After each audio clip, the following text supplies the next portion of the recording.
La nation d'Israël traversa la mer Rouge et entra dans le désert. Dans le désert, ils errèrent 40 ans et toute une génération passa.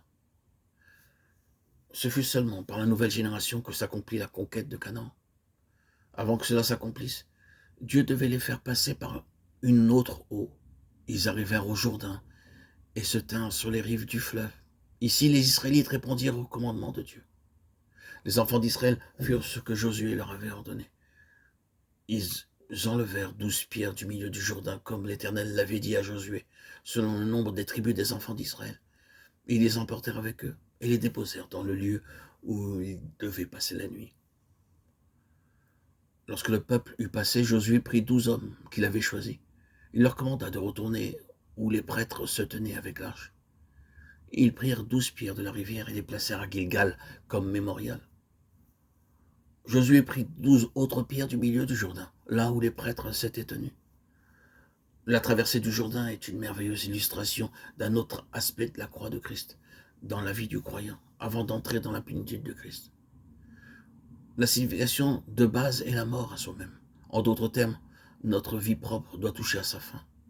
Les 12 pierres, selon le nombre des tribus d'Israël, rendaient le témoignage que toutes les tribus étaient dans le désert et qu'ensemble, elles entrèrent en même temps en Canaan. Les 12 autres pierres, prises hors du Jourdain, gardées comme un mémorial, nous parlent de notre identification avec Christ dans sa mort, son ensevelissement et sa résurrection. Il est important que ceux qui connaissent Jésus-Christ comme sauveur réalisent non seulement qu'ils ont été rachetés et séparés, mais qu'ils sont aussi identifiés dans sa mort, son ensevelissement, sa résurrection.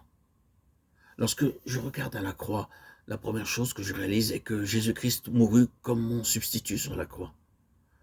La seconde chose, j'ai besoin de réaliser qu'il mourut comme mon représentant. Depuis que Christ mourut comme notre représentant, ce qui lui est arrivé nous est arrivé aussi. Pour illustrer cela, prenons un jeu souvent joué entre pays. Dans ce jeu, où l'Inde rencontre l'Angleterre ou le Moyen-Orient, supposons que l'Inde l'emporte.